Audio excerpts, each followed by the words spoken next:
Hello, everyone, and welcome to this week's edition of the Geeking Out podcast. I am the Athletic Geek, and I have a very special guest this week. It is none other than KLD.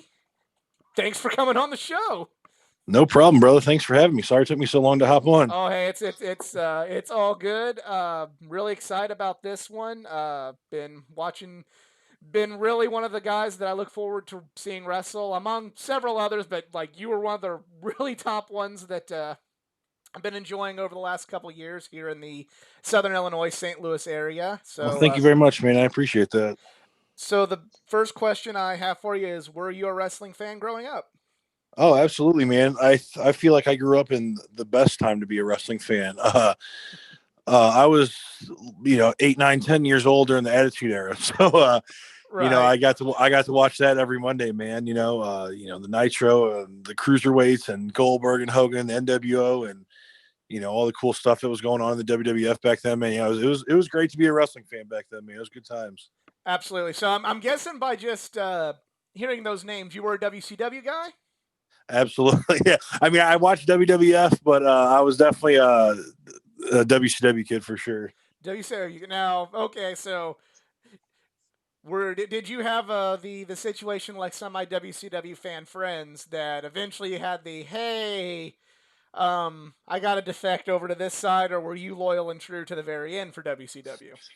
I actually got into a point where I was real into music for a minute, and I didn't really pay as much attention to what was going on. Gotcha. I didn't realize how big the mess got, per se by the end of it Right. until my later years. And holy smokes! But no, I definitely didn't. I didn't get to stick around to see the rest of that. I always continued watching like WWF and stuff. Like towards the end, like The Rock and Stone Cold and everybody still kept me viewing mostly every Monday. Right. But yeah, like you said, man, once it got kind of ugly there towards the end, I wouldn't say I jumped ship per se, but I definitely veered off for a little bit without really realizing why I veered off. If that makes sense. Right. I kind of had a weird. I grew up WWF fan, and then I kind of fell out of wrestling, and then it was WCW that kind of got me back in. And then there just came a point where it's like, oh, the WWF is doing well. Well, I like both. And then I wasn't aware of like the internet or the turbulence, but there's just something in me going, I think I like WWF more now, and that's priority programming. But Right. um, so when I think at that point too, I was kind of like I wasn't quote unquote allowed to watch WWF, so I feel like that's what made me want to watch it more. So I'd sneak it in when I right, could, like there towards the end of the wars. So yeah, there was that going on too. yeah, that was kind of because my mother hated Stone Cold Steve Austin because he swore and drank beer and had a sacrilegious T-shirt and Yeah. all Oh, that I was kind the of same way. stuff. I grew up going to a Catholic school, so yeah, I was in the same boat, bro. Yeah. So like there was all that, but then like eventually, I think she came around to the WWF seeing The Rock on Saturday Night Live and going, oh, he's funny, he's nice. So then she like, The Rock can turn anybody, bro. He's oh, the biggest baby face in absolutely, the history of the world. yeah. So you mentioned you got into music. So, did you have a real creative background going into in your younger years while as a wrestling fan?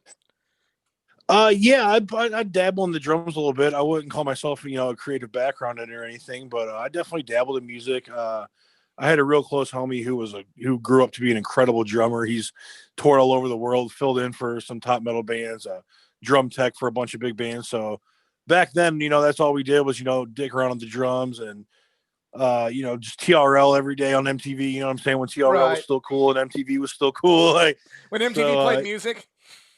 what's that? When MTV played music still. Exactly. Yeah, when MTV was still a music television. So yeah, no, that's kind of what I was into there for a little bit. So you mentioned you had some musical background. Did you have an athletic background in your younger years? Oh yeah, absolutely. Let's see. I guess so. For 5 years, I played soccer and baseball through second grade, and then I kind of played on and off both of them until I got to middle school. And once I got to middle school, I played basketball sixth, seventh, and eighth grade, and I also wrestled eighth grade. That was fun, man, and the conditioning was brutal. But Oh yeah. so yeah, definitely did. So I did that through eighth grade year. And then once I got to high school, I transitioned to well, obviously football, big boy. Of course, they didn't let me enter the doors unless I agreed to play for the football team. So I played football at Afton, and I wrestled my freshman and sophomore year. And I played basketball every summer league, and I always told the coach, I'm going to play basketball this year. I'm going to play basketball this year. But when you're on the football team and you're my size, and half the football teams, wrestling. By the time winter rolls around, I was in the hot ass wrestling room every winter. Just right back at wrestling. So Now, because you grew up in Missouri and I grew up in Illinois. Did the wrestling conflict with basketball in that state, or was it yeah, okay? it was. Yeah, it was during the same. It was the same during winter season. Because my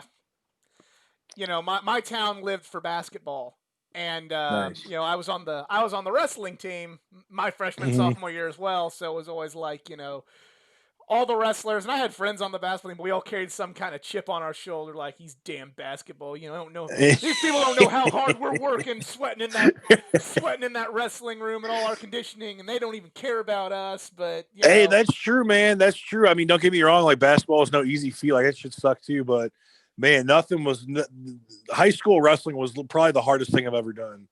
Not no joke. Like that was probably the most like grueling conditioning, and you got to watch your weight and everything, and just mm-hmm. sweating all day. Like it was awful, man. That shit was rough. Do you have any? Because I didn't know you wrestled, so it's just gonna make a nice little segue. Did you ever have any memories from your high school wrestling days that just kind of stick out in your mind? Anything just I super think crazy happening? yeah, nothing really super crazy, but one does stick out. I remember there was you remember those all day meets we used to have every Saturday. Yes. We had one of those at CBC, Christian Brothers Catholic High School, and I think this kind of tends to like almost everything I apply myself into in life. But it was one of those days, it's kind of one of my first meets, and it wasn't my actual first meet, but one of the first ones. I'm just warming up, and I'm a little nervous. Yeah, I know I train hard, I know I work hard, but like some of these dudes look like killers, and I'm like, holy shit, what I get myself into? And I just remember being super nervous, and I ended up losing my first match, and I was so down on myself, and I was, contemplating quitting. This sucks, I suck, blah blah blah. But Right. I ended up killing the entire tournament, coming back and taking third just because I took that first loss. So I was able to still get third place, and Nice. that day always just kind of stuck with me. So I was like, like just push through the shit. Just you can accomplish anything you put your mind to if you work hard enough at it. So that's kind of one of the ones that always stuck with me throughout the years was that one meet from freshman year. Well, I'm glad you got third. My all of my wins, no joke, came by disqualification in my 2 years of wrestling. From DQ, really? Yeah, I had two. I have two wins. One my freshman, one sophomore year. I was getting both of them against the same team. The dude was just they could get found a way to get away with choking. That whole team did, and I guess just Wow. I mean, and I was just I guess the referee is caught because I went. Yeah. And he's like, It's funny. Yeah, no, it's funny you no, say we're that because not. that meet I was just talking about. The third place match. A dude tried to cover my mouth and my nose with his hand. So it's funny you say that. Yeah, so those were the two times outside of a forfeit I got my hand raised. Any other time they're like, go out there, and I started, in my area they have a good junior wrestling program, and Mm-hmm. there's people in there they're wrestling junior varsity, and they're like, yeah, but he been wrestling for 8 years. So I remember getting beaten in 5 seconds one time, just literally just got cradled, and I'm like, what just happened? Well, props to you for sticking with it, man. It's hard to stick through shit after stuff Yeah, like that. So yeah, props to you for that one, yeah, man. you gotta. I ended up losing too much weight, and being a football guy, I'm like, I'm not really that good, so I think I need to go and worry about bulking instead of slimming down because I'm not Right, yeah, good. spitting in a water bottle all day and just sucking on fruit juice and spitting it out. Spitting on water bottle and Right. what's the I'm trying to think of the other one. Wearing the trash bag and eating. Yep. But then the day right before after you weigh in, you're just eating Snicker bars and Oh yeah, a getting all Subway that sugar back. sandwich and Yep. Red Bull and everything. So Uh-huh. uh, I'd say you mentioned you had an athletic background. So was that what drove you to want to become a wrestler? What made you come up with the decision of I want to be a professional wrestler? So actually, I remember this very vividly. Obviously, I wanted to be a wrestler growing up. I thought it was the coolest thing ever. I liked everything about it, man. The highlight for me as a kid were the cruiserweights from WCW, and I wanted to do that. I thought that was the coolest stuff ever. I thought, just the theatrics of it, the athleticism. I thought it was amazing, and I just always throughout my entire life, I've always wanted to be a professional wrestler, but I never just really applied myself to it. And I remember I was 23 years old, and I was living in my first ever apartment outside of my parents' house, and I was watching the movie The Wrestler. And I don't know if you remember. Have you ever seen the movie by chance? Oh You yes, I've familiar? seen it. Okay, cool. So the scene where Mickey is his life's in shambles, his daughter won't talk to him, he's living out of his vein. I don't know if you remember that scene at all, but Yes. so I remember watching that movie and I watched that scene and it dawned on me. I was like, if I end up getting to do half the cool stuff that he got to do and I'm in that exact same situation he's in, I would be okay with that. And that was kind Really? of like when like the light switch just hit on. I was like, I'm 23 years old. If I don't do this now, I'm never going to do it. So I remember I believe it was no more than 2 weeks later, if not the next week, I was in the training gym down at South Broadway Athletic Club starting my training. Okay. Well, tell me about your training down there, because I've been to some shows at Broadway. I know some Oh, of the guys there.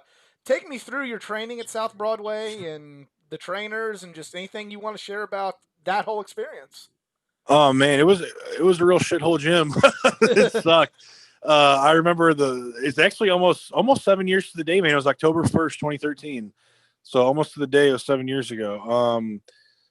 I remember getting there, the ring, I don't want to call them ropes, but I guess what you would call the ropes of a wrestling ring were like garden hoses, I guess I would assume. Oh wow! Yeah, it was. They're real droopy, so you really couldn't hit the ropes at all.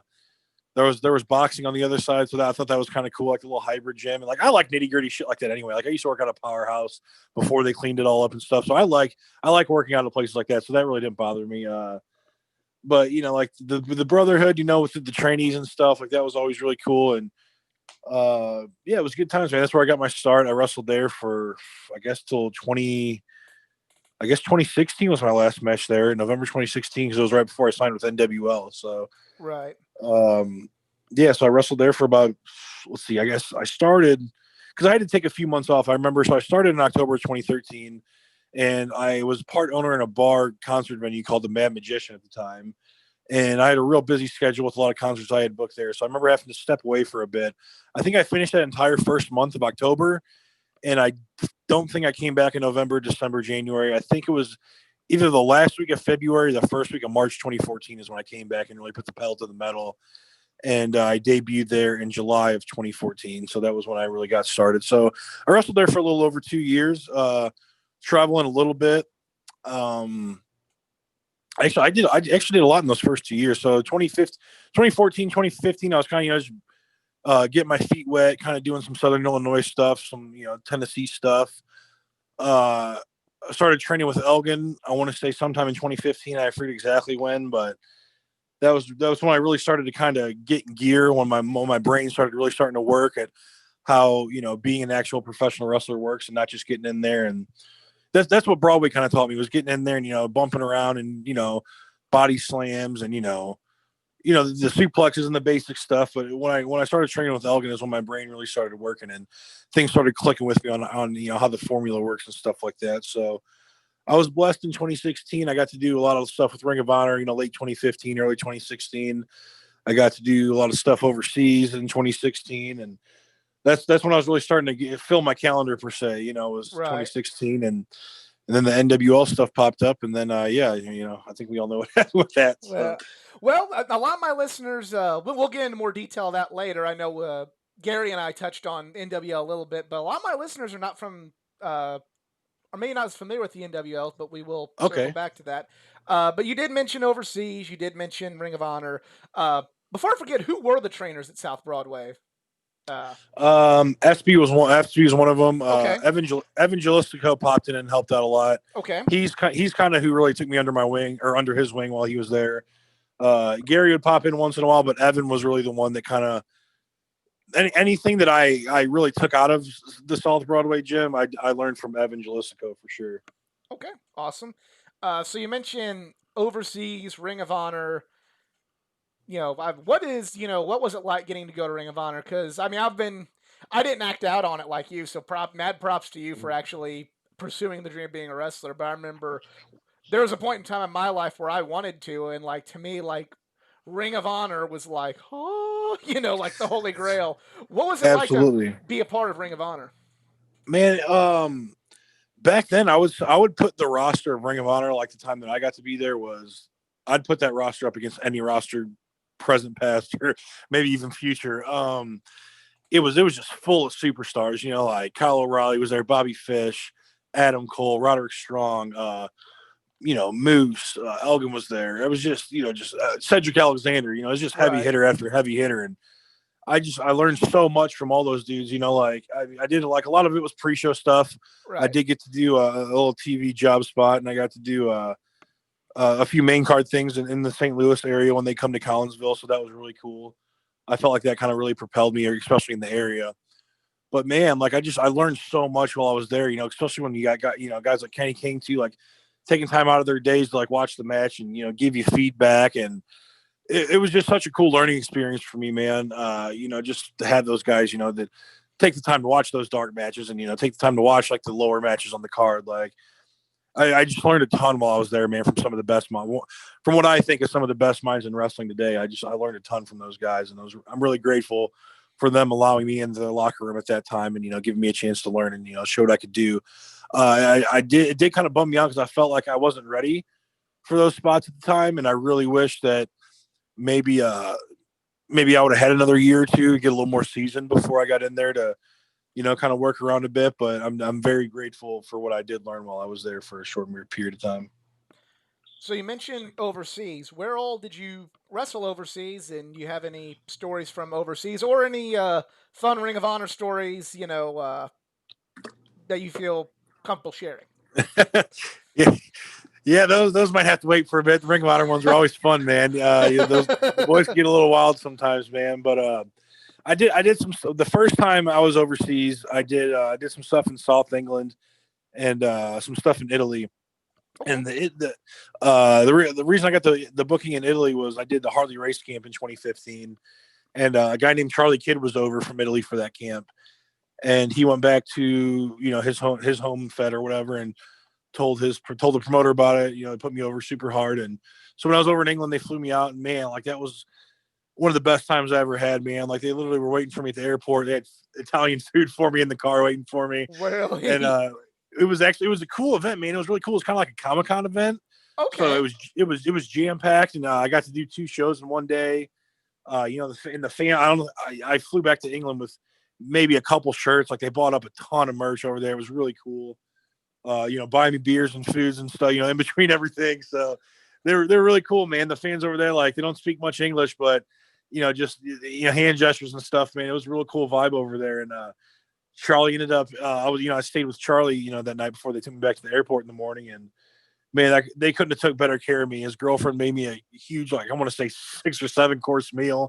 They Wow. had everything under the sun, every kind of wine, every kind of appetizer, main pasta dish.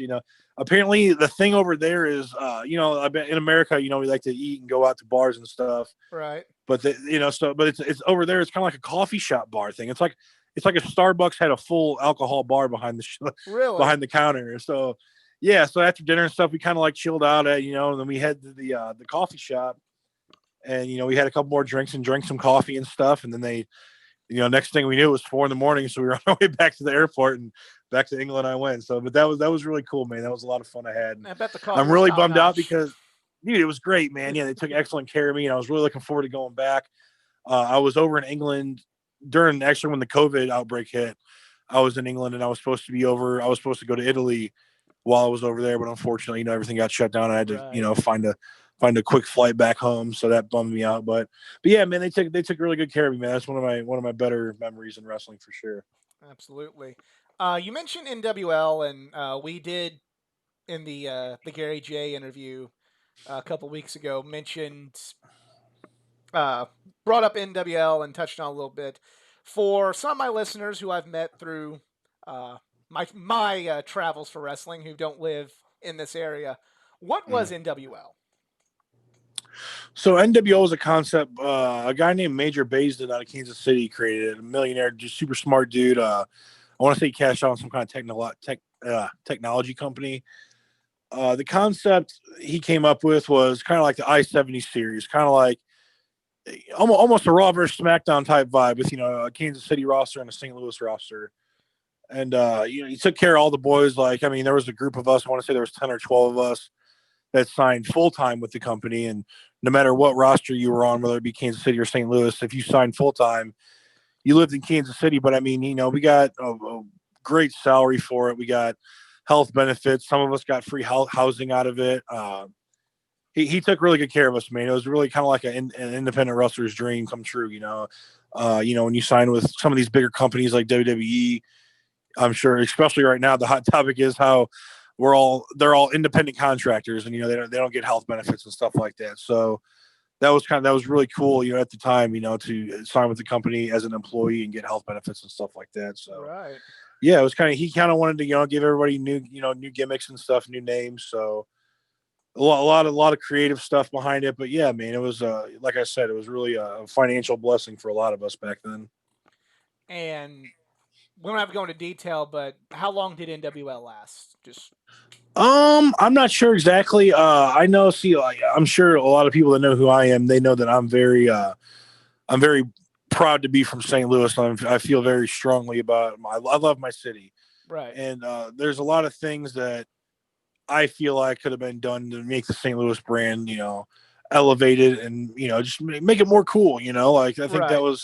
that was part of the problem is a lot of the St. Louis fans didn't really view the product as, quote unquote cool, so I felt like I was putting in a lot of effort to make that brand cool, and I wasn't really being listened to in the office, as detailed as I should have been. So I ended up asking for my release and leaving in June of 2017.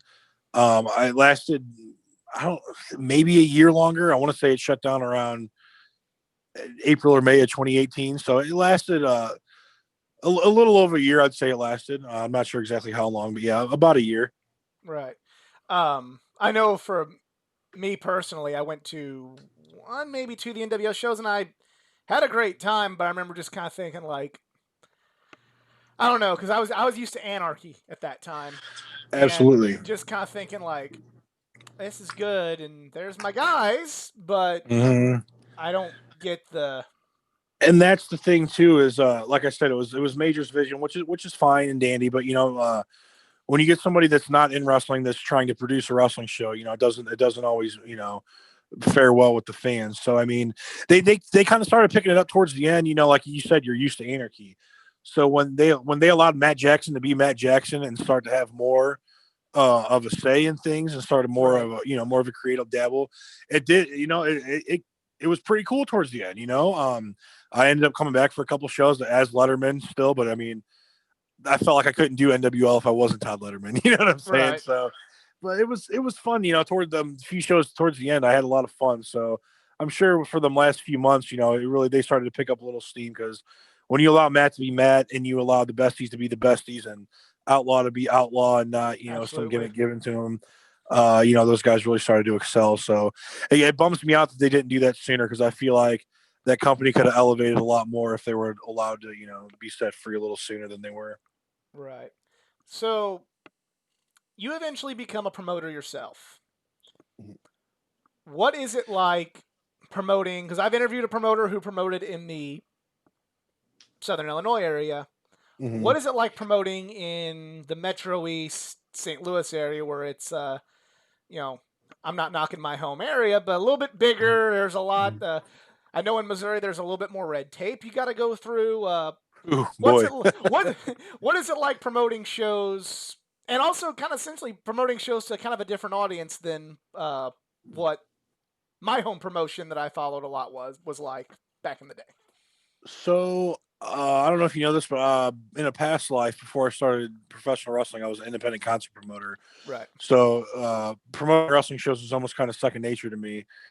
I actually started it before I went to NWL and before I got out and started doing Glory Pro stuff.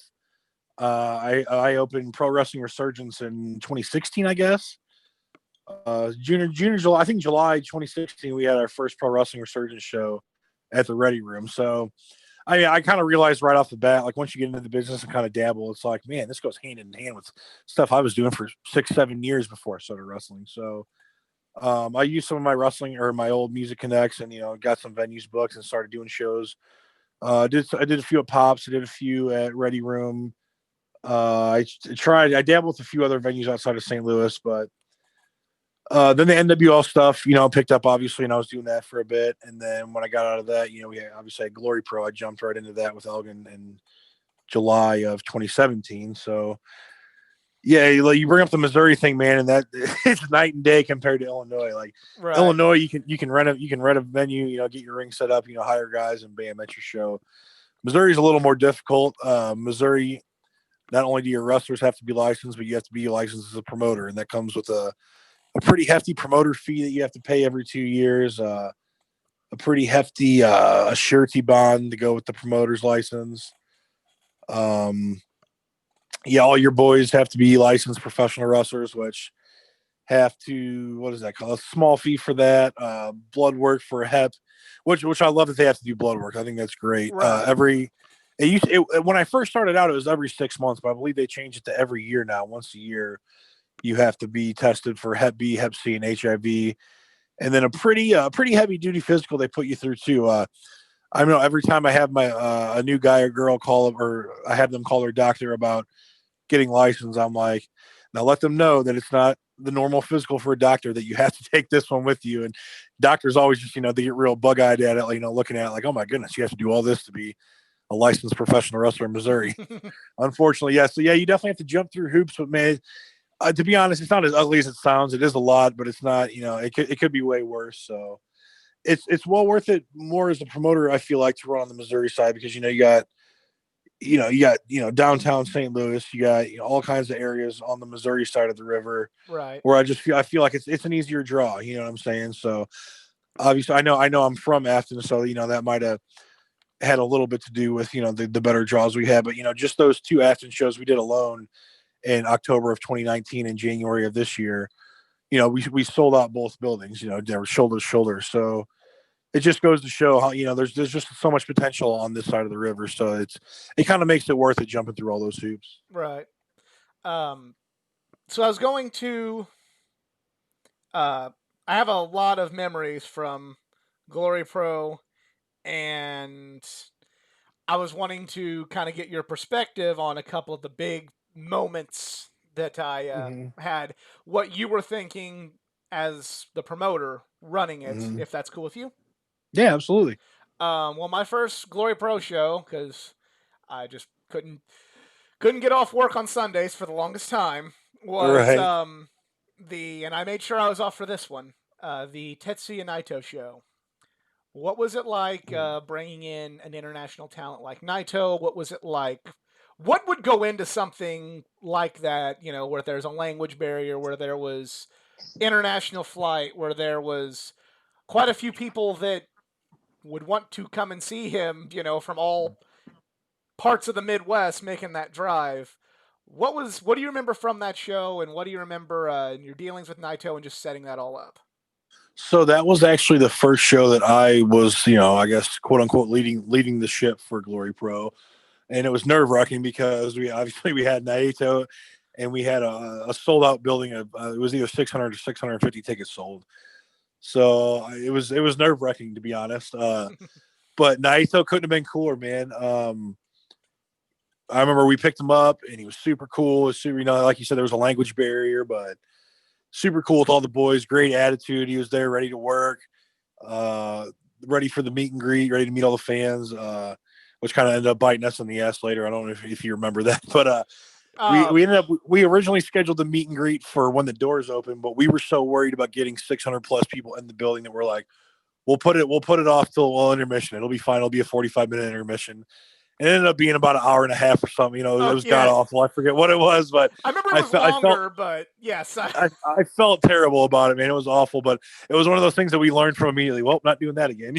So we ended up doing all our meet and greets at the beginning, but I just remember we were so worried about getting not only getting 600 people through the door, but also having to do the meet and greet, which is basically right by the door. So we didn't know how that was going to work out. So who knows if it would have worked out better? If it would have, hopefully, it would have been better than whatever the hell we had done. But I just remember how worried we were about that. But Naito himself was great, man. Although he was cool to all the boys. Like I said, he showed up ready to work and ready to mingle with the fans. So he was a big pleasure to work with, man. He was great. Awesome. Um, one of the other shows I remember going to was it was your first. Want to say it was your first event at Pops where yourself and your stable wrestled the NWO of X Pac, Buff Bagwell, and Scott Norton. Uh, First of all, I want to ask like what it's like setting up at a place like Pops, which is known for concerts and just basically being like just a club. Uh, what's it like, setting up a ring there? What's the venue like? And what were what were the NWO like? And working the So I NWO for that matter. so we had I had done a couple shows there prior with Resurgence before we did this Glory Pro show, but the concept of the show was, unsanctioned. If you come to a Glory Pro show, you know that we're Sunday afternoons, we're family friendly, yada yada yada, stuff like that. So I thought, the Friday and Saturday night, shows at the concert venue of Pops, which Pops rocks 24/7, open 24/7 if you're outside of St. Louis. It is a bar that serves alcohol 24/7. So I thought for the concept of unsanctioned, a Glory Pro show that's quote unquote unsanctioned by Glory Pro, presented by No New Friends. I thought, the aesthetic, I thought Pops was great. Pops, the people themselves are always great to work with. They always, they made room for us, getting the stools and everything out of the way. I love how much room we have there. Period. I love the stage there. I love the aesthetic of it. And the ring always goes up, like a piece of cake, because bring it right through the back door, and it's super easy to work there. So getting up the ring and setting up was no issue there. The sound guys and everything, the lighting guys are all A1. Working with the problem was where it's a promoter I have, or it's a promoter problem I have every show. When you're worried about everything that's going on, plus trying to plan out your stuff for the night.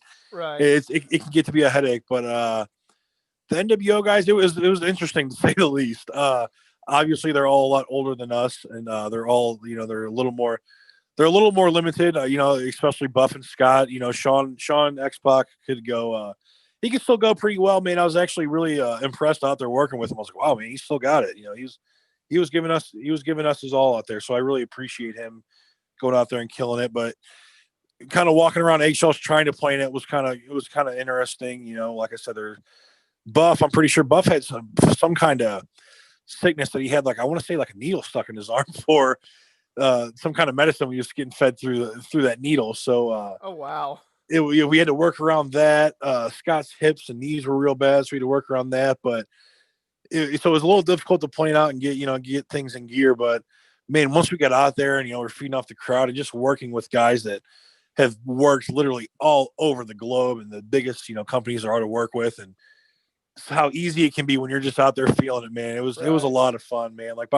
It was a little frustrating getting up to the curtain, coming back through the curtain was an Right. incredible feeling, man. Like it was a really good feeling, and I'm really happy with how that match turned out. I loved it too. And a little sidebar, and if he ever hears this, it was all it was pretty cool. The table next to mine and my friends that we were sitting at was Mike Outlaw's family. Oh, And nice. I saw them just go crazy when he took the Bronco Buster, and and we just kind of looked over and like, oh, we're his family, and we just had a laugh, and I'm just like, That's so awesome, man. It's moments like that for us too. We grew up watching these guys on TV, and we're getting to wrestle them and freaking Pop's nightclub of all places in St. Louis. So it was really cool for all three of us, man. It was a lot of fun. It was a good moment. right. Um, so the next show that was really big for me, we got two more shows, and then I've got going to ask you more general question. Take me through your other anniversary show. I believe it was in 2019 in Belleville, where you had the Lucha Bros and Ethan Page. And I remember this show really well because it was. I was going to WrestleMania, and this was kind of like my last stop before my big WrestleMania trip, and it Oh, was a cool. lot of fun. A lot of fun show. Met the Met the Lucha Bros. I'm like, well, I'll do it here, because I'm sure I'm gonna be really too busy, and I didn't even have the opportunity to meet them in New York. So, Right. memories from that show and memories of the Lucha Bros. So that show that was right after our anniversary show. We had our anniversary in February, Okay, Collinsville, and then we had that one in Belleville. gotcha. My mistake. Oh, you're good. The Lucha Bros are always cool to work with, man. They're super cool dudes. I picked up because Eddie Kingston was on that show, so I picked up Eddie from the airport, and they landed shortly after. So me and Eddie just kind of fooled around for a bit, and then we picked them up, and then we kind of had to rush them to the venues to make sure they made it to the meet and greet on time. But man, they're always super chill, man. Especially like I feel like having a guy like Eddie, like a locker room leader like Eddie, kind of helps keep people like on track. Like if they're coming in, they don't really know who we are and stuff like that. But like they worked with us before, and they work hard every time they come in, man. So I mean, they're always a blast to Right. have in. Obviously, they're super over. They sell tickets, and they're cool to work with. So those three things they're all cool in my book, man. Absolutely. And you mentioned Eddie Kingston. This is I've love Eddie Kingston. I love the fact that you kept bringing him in for shows because I'm an Eddie Kingston fan. Watching him from Chikara and CZW back in the day. Back in the day of 2007, 2008, it seems. But Oh yeah, oh yeah. um, I could never meet him at some of the previous shows I went to. And I finally caught him at this one. I asked him, hey, can I please take a picture? And he goes, yeah, sure. And then he's like, one second though. Hey, Phoenix, he wants a picture with me. I got fans. Bro, that is an incredible Eddie Kingston impression, man. That's great. Oh, that's good shit. So yeah, that's so now whenever now that I'm seeing Eddie Kingston on Glory Pro, I'm thinking, I got he's with Phoenix. I'm going, picture with me. I got fans every time I see him. That's good stuff, man. It's awesome. And finally, the last one I wanted to ask you about was the last wrestling show I attended before a pandemic struck the world. It was March 1st, 2020. Mm-hmm. Great show top to bottom, but you wrestle Nick Gage in a fucking crazy match. Tell me about that match and tell me about setting that show up. The show itself was pretty smooth, man. Just I remember we booked the match. Me and Nick. Actually, it's funny how that match came about. Actually, I don't know if I've talked about this on a podcast yet, but Nick was actually in town for an Anarchy show a few months prior, maybe September, October, or something. I think I remember. And, yeah. Yeah, we went out to the bar. Me and Nick are pretty cool, man. Nick's a good dude. He's always looked out for me. He's always been really cool to me. So I try to make it a point to hang out with him every time he's in town. So we were out at the bars. We're hanging out. It's creeping up on 3 a.m. and we're pretty intoxicated. And I forget what he said. The triggered something in me, and I was like, "Motherfucker, I'll fuck you up." We were going at it, and all of a sudden, we just kind of booked ourselves to do a fucking match, and so we booked it for the anniversary show. I remember bouncing back and forth with Dan. I was like,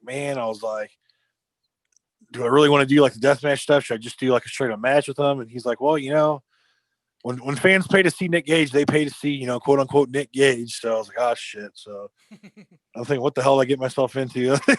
So, we're playing all the stunts for it and stuff. And I'm just like, man, like, fuck this. Hopefully this goes well. So, I walked out, I lost a little bit of blood, I had a few cuts and bruises, but man, got a picture with you with covered in blood after that match. But man, like the rush, like just getting the reaction like that out of the fans, and just we got all the reactions we wanted to in just the right places, and man, like just the rush after that match, I was like, wow, like I get it now. I get the death match thing. I didn't get it before. I get it now. So that was a lot of fun, man. I just remember one of the spots too. I'm sure you remember the flaming table spot. I was just going to ask you, what's it like to deal with fire in a wrestling match? So we had a little spot planned before. I was actually going to so you were going to light the table on fire. He was going to come back up on the air conditioner, and we had a little something we were going to go through before I went through it. And he got back up on it, and he whispered to me. He's like, "Go, go, go! The flame's going." I'm like, "Oh shit!" So I stand up, I turn around, I see the flames, and I have no time to think about it. I'm like, "Oh fuck!" We just jump. I go through the table, and I remember, oh, that's not bad. And then all of a sudden, I feel my arms on fire, so I have to fucking start, stop, drop, and roll on the grass, So that kind of sucked. I remember my arm was burnt, and of course, I had to hop on an 8-hour flight to England the next morning. So, Wow. of course, that's what I put myself through. Right before that, but no, man. Like I said, it was definitely an adrenaline rush I haven't felt before. I'm glad I got to do it with Nick of all people because, like I said, he's always treated me very well, and he's always been good to me. So it was a lot of fun to do that with him. Uh, yeah, I'm glad I was there for that. I was very intoxicated, so if you go back and rewatch that match, you will see a very very drunk athletic geek. Hell yeah. Coming by, well, as Gage is making his entrance, I'm drunk, and as far as I was concerned, as I'm drunk that time, he is the invader. He is invading Glory Pro. He is invading St. Absolutely. Louis. Fuck that guy. So when he's doing his little push thing, I've got my middle finger in his face going, fuck you, motherfucker. You ain't fucking shit. You're a bitch compared to him, you piece of fucking shit. And I what? appreciate that, man. Because Greg, Greg Jovi is on our commentary. I think he did a really good job of putting that over about, Nick Gage has a very, a very cult-like following, but when you come to St. Louis, KLD almost has the exact same kind of following. Right. So I So I mean, was just, yeah. I mean, it was definitely an interesting to have those two fan bases in the same building. and if I was sober, I would not be doing that. I would not have my middle finger touching Nick Gage's face, yelling "fuck you, fuck you, fuck you." But when you get a couple of those draft beers at the Collinsville KC Hall in here. You get that liquid courage, brother. Yeah. I hear you. Yeah. So yeah, that was the last big show. But more of a general question. You've booked a lot of top name talent, be it legends like the NWO and the Rock and Roll Express. You've booked international talent like the Lucha Bros and Tetsuya Naito. You've booked the quote unquote, the big indie talent, like guys that really hitting their stride now, like your Nick Gage, like Effie, like uh, Ethan Page. What is it for those that maybe don't have an understanding of that? What is it like trying to book names like that? Because I think a lot of fans just go, well, "Why don't they just book them? Why don't you just pay them?" What? Take me through what that's like. It's easy to say that when you're not doing it, Right. but I mean, it's always been. It hasn't been, god awful. I mean, there's some, some of the older guys, the legends that deal with agents and stuff. But I mean, I used to be on the road a lot, man. I shared a locker room with a lot of these guys, so I mean, they've never really made it hard on me, to work something out and come in and do the show for us. But it's been really fun, man. Like I said, like a lot of the core roster, we've had at Glory for the past few years. Like your Kurt Stallion, who just signed with WWE. You got Jake Right. Something, who's hitting his stride on the Indies and doing his thing with Impact, and same thing with Hakeem Zane. And just it's really cool seeing that our core group of guys that we've had for so long just really excelling. And I really feel like this is what it's all about. Like that's why we bring in those bigger names to get eyes on guys like that. And that's kind of we're kind of starting to find our next crop of dudes where okay, who else can we start to try and elevate to this next level? Because I mean, that's what it's all about when it's said and done is just elevating people, man. Just bringing everybody up with you. Trying to get them to the next level, and that's what makes me feel really good as a promoter. Is just really pushing talents to their limit, putting them in the ring with guys that they might not have the chance to get in the ring with anywhere else, and just giving them a bigger platform, just being on shows with guys like that where they might not be on them with anywhere else. So that's what it's really all about, man. It's just elevating the talent and, trying to produce the next crop of guys and gals, for the future. I mentioned some of my favorite matches, moments here the last couple years. Are there any that really stand out to you that maybe wouldn't be first and foremost in the fans' minds? For me personally, my first match back from surgery, the one you had to miss for the prison fight. I mean, what? My first match back from surgery, it was in my hometown of Athens. It was the first show we ran there. It was our first show on the Missouri side. Right. And I haven't been in the ring for 9 months at that point. My butterflies are going, and I'm like, man, do I still got it? Like, I know I've been training, but shit, how's this going to go? And I've never had to hold back tears more in my entire life than I did walking through that curtain, because the reaction and the way, I guess the way the building's set up too. So like the acoustics of it was just a complete roar. And it didn't stop when the bell rang. It was, that roar was there throughout the entire match until the bell rang, 1, 2, 3. So I mean, that that was probably one of the best moments of my entire life. Like, just not even just my career, just having that support from my hometown, and Right. the Glory Pro faithful that that stuck by us since day one, even though we've been through some rough stuff. Like, moments like that are just like, you can't buy stuff like that. So organic hometown moments like that was really cool for me, man. I don't think I'll be forgetting that one anytime soon. Right. And I'm disappointed for missing that for a prison fight, as you called it. But it's Hey, bro, somebody's got to break up them fights, man. We yeah, can't let them all go. yeah. um, but yeah, I regret making that one. That does go. What was Tessa Blanchard like? I did want to Tessa ask you was about. great for me, man. I've heard mixed things from other people, but she was really good to me. Her and Daga both. Real easy to work with, super polite. I know we had to take them to get their physicals done that morning, and they were super, super eager to get it done and super easy to work with. And they worked hard in the ring. They didn't phone it in at all. So I mean, yeah, them two were great, man, and I'd love to have them back anytime. Um, so we're kind of coming towards the end here. There's a lot of stuff I'd love to be able to do in the future, just like with watch-alongs, if you'd be willing to come back. Um, Absolutely. but I do have a few names I wanted to put down as word association, if you'd like to do something like that. Yeah, absolutely. My first name I have on this list is Matt Jackson, aka Pierre Abernathy. Yeah, for sure. What words I associate? I'm confused about what we're doing. Oh, So, just like what do you think of when you think of him? oh, dude, I love man. I think of NWL off the bat because that's when we kind of. I worked for Anarchy for a couple of years before the NWL days, but I think we really became close friends during my time in NWL, and I feel like he was really one of the only people at the office that was really kind of rooting for me and kind of listening to what I had to say and really took the things I wanted to do to heart. And I really appreciate all his effort he put in for me while I was there. And yeah, I definitely consider him a close friend, and we've kept in contact a lot. I don't work at Anarchy obviously because of the Glory Pro stuff, but um, hopefully not forever, obviously. But we like to keep unique rosters. That's the point. Right. If you have the same, if WCW and WWF are using the same guys, you'd be picking. You wouldn't be watching both shows every Monday. Right. So I love Matt to death. He's a great friend, contrary to people think differently because of that fact. But I think he's a great dude, and I look forward to hopefully doing stuff with him in the future. Warhorse. Oh, loud. I did a seminar last time I was in England back in March, and one of the final questions I had for the wrap up was, "What's Warhorse like in real life?" And I said, "Just like he is on Twitter." he lives the gimmick. Jake something. Beefy, big boy.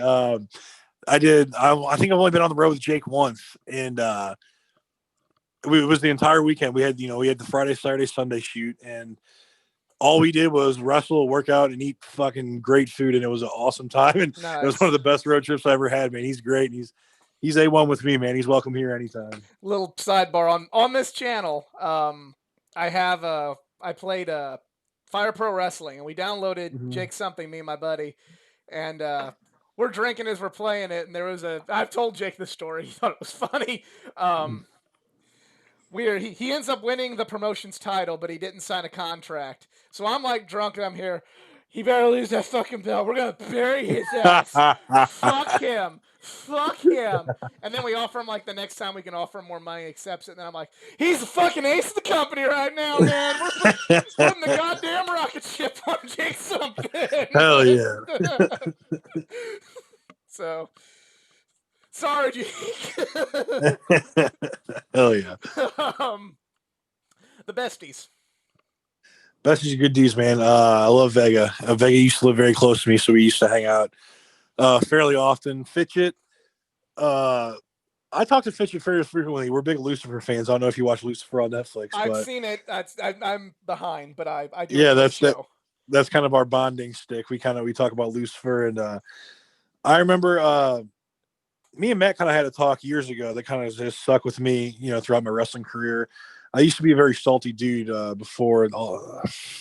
Back 2016, I'd see a lot of guys getting opportunities that, I thought, maybe I deserved more, or I was better than, or, whatever it may have been. And he was one of the guys I was venting to about it. And we had to talk, and he was like, are you wrong? No, but he's like, I don't I don't get mad about it because I know my time's coming. And I was like, shit, I never thought of it that way. So I kind of, it's kind of always, I've always happy for everybody. Don't get me wrong, but I was always a hard worker. Maybe I used to get a little salty like that, but he kind of eased me over stuff like that, and I'm very thankful for that conversation we had all those years ago about just stay stay hungry and just know your time's coming. So yeah, that's a conversation I'm very thankful for. Kurt Stallion. Whew, buddy. The first thing that comes to mind is I Want It That Way, due to all the road trips that actually there's one funny story. We were on our way to the very first Pro Wrestling Revolver show in Des Moines, Iowa. Okay. And I remember there was a spot in Iowa we passed through that had zero phone reception. So we weren't able to play any podcasts or any music or nothing. And me and Kurt, we just acapella'd like nearly half the damn CD for Backstreet Boys Millennium. We just acapella'd it until we got to got some more service. So he's one of the closer friends I've made out of wrestling. He's a good dude, man. He's the one that kind of helped me out when I was first getting into Star Wars, and we went to see Star Wars at the St. Louis Symphony. We got to see them play episode 5 while the movie was playing on the screen, so that was pretty cool. Oh, that is cool. Yeah. We cut our teeth in together, man. We broke in together. We trained. We got to do a lot of cool stuff together on early on in our career, and I couldn't be happier for that dude signing the recent contract he signed, and he's a good dude that I'm rooting for, man. I'm rooting for him all the way. It's also on a sidebar. If you ever get to check out the St. Louis Symphony, if you're listening, you haven't checked them out. Check them out because I got to see them for they had like a superhero / sci-fi, and got. Hell yeah, they're great. And I'm not even a big symphony fan, but I got to go to that, and it was a very great experience. That sounds badass. Gary J. The stiff man, stiff robo ginger. I love Gary. Gary's another one that kind of took me under his wing early on, down at the South Broadway Athletic Club when him and Evan were down there, working around with us. I didn't get to work with him much until I guess we had a match in either 2017 or 2018. We had one at IWA Mid South, and hopefully we'll get to do it again because it's been way too long, and I'd definitely like to run that one back when possible. I didn't even know you worked IWA Mid South. I would have had a whole nother line of questions if I would have known. Oh, brother, yeah, that's where I cut my teeth, man. Every Thursday in 2015, 2016, I was there literally every Thursday there for weeks, just putting in the work and learning so much from some of those guys down there. Yeah, I spent a lot of time in Mid South, man. I'm very grateful for my time there. Because I kind of outside of St. Louis, and then I kind of fell out of the indie loop a little bit. Who is Ian still running, or who is running Mid South these days? Yep, Ian Rodden. Yep, good old Uncle Ian. He's still there, still kicking. We touched him a little bit earlier, but Evan Gillestico. He's a goofball, man, just like Gary. He's another one he'll do. If you're in his corner, he'll do anything for you, man. And he did a lot for me. Like I said, he did a lot for me in my early years, and I'm another one that I'm very grateful for to have in the St. Louis scene. Okay, got a few more. There's just so many people I wanted to ask you about. No, absolutely. We touched on him a little bit, but Eddie Kingston. Eddie is the definition of a locker room leader in pro wrestling, man. It really bums me out we didn't get to fulfill our story that we had going. I'm sure you remember the Eddie Paco feud we had going. Right. Eddie ended up winning the title in June of 2019, I guess it was. I was injured. Yeah. I wish that would have played out the way that we wanted to do it. Because when we wanted to do the double turn with Eddie and Paco, I don't think that anyone else could have pulled it off as good as they did. Eddie's always the hardest worker in the room, and like I said, a locker room leader. And I really wish that he wasn't plagued with injuries like I was that year, because I feel like we could have done a lot of cool stuff if we both would have been 100%. But Eddie's another one of the dudes, man. He's one of the the hidden gems in Well, I guess not hidden anymore since he finally long overdue contract. But Eddie's another one, man. He's a gem in a business full of snakes and stuff. Eddie's one of the good guys, man. And awesome. Yeah, everything he's gotten this past year has been well overdue, and I'm very, very happy for him. Ethan Page. Brother, if there's anybody that can market themselves and do put so much on their plate and execute it all to 100% legitimacy. It's Ethan Page. That dude's got so much on his plate, but somehow everything he does is just A1. His vlog is incredible. His Twitch channel is incredible. His in ring is not faltered from it in the slightest. He's in tremendous shape right now. He's definitely one that if you're coming up in the business, you should keep your eye on and study from him and how to do things on social media, how to do things in the ring, how to keep your body in shape, and stuff like that. Definitely another gem we're lucky to have here in the wrestling scene. Last two, Mike Outlaw. Outlaw's another one that kind of was around with me in the early years. We did a few road trips. He kind of trained at Dynamo, so we didn't cross paths as much. He would hop in with Elgin's class once in a while, but Outlaw is one of the dudes that's been TV ready for a long time, and it really bums me out in the air. Like, don't get me wrong, I'm very happy for all the indie guys that are doing well in the indie scene, but Mike doesn't get enough credit for what he does, man. He's a very good professional wrestler in the sense of being a professional wrestler, and I really hope he gets what's coming to him, man, because like I said, that dude's been TV ready for a long time, and he deserves to be on a bigger platform than he is right now. And finally, you mentioned the storyline not concluding, but did lead to an awesome moment. AJ Gray. AJ Gray, man. Another goofball, man. I love AJ. Let's see, what did I mean? I can't really pinpoint when I did meet AJ, but I just remember that right off the jump, it was like we were boys. There was never no awkward getting to know each other moments. He kind of just popped up in my life, and we've been close homies ever since. We got a lot of fun road stories, a lot of fun after party stories. He's a good dude, man. I know he can get pretty wild on Twitter, but he's got a good heart. And he means well, and another one that I'm very happy for. He's finally starting to get his due on the independent scene. I feel like in 20 years he's going to be the next Eddie Kingston. He's going to be the guy that's been around forever and just kind of helping the new talent on the independent scene, and hopefully at some point he'll get his shot on the big stage as well. Absolutely. Well, that's all the names I have. Thank you again for agreeing to do this. This has been one I've. This was one of the big when I first started doing interviews. I'm like, I kind of had my attainable goals. I felt like, and then I kind of felt like maybe my next level. I'm like, you were on that list, so I really appreciate you taking the time to. Oh, anytime, man. I appreciate all your support over the years, man. You've been awesome since day one. So I'm glad I could do it. Thank you. You have any social media for the public that you'd like to plug? Yeah, you can follow me on Twitter and Instagram at KLD_STL. And I actually recently launched a vintage clothing line, vintage website. So then it's kind of hard to say over audio. It's the number 9, and then you spell out teen, TEEN. The number is 9090, and then spell out 9 NINE. At 1999 STL on both Twitter and Instagram, 1999.com. I got a lot of cool vintage wrestling stuff. I will include. Cool. I appreciate you, bro. Yeah, it's very hard to get over audio, so I appreciate the links, brother. We will do that for you. And once again, thank you for all the great matches, memories, and shows that you've put together. And maybe we'll be able to do some more with the channel. I'd love to do some watch-alongs, especially for that that particular show we talked about with Gage and Fire and various middle fingers and intoxication and. Hell yeah, bro. And don't tell Nick Gage where I live. You got it. And thank you, everyone, for giving this a listen. If you enjoyed this video, please like, comment, subscribe for more content. Not just from the world of wrestling, but we have videos from comic books, anime, gaming, and all things geek culture. Follow me on social media, facebook.com/athleticgeek89, Twitter @athletic_geek89. Instagram @athleticgeek89, and I have sold out and started a Patreon. So if you enjoy the content to the point where you would like to donate financially, hit that up. You're under no obligation to do that. Thanks to KLD once again for agreeing to do this. We'll see you guys next time. Oh, yeah, thank you, brother.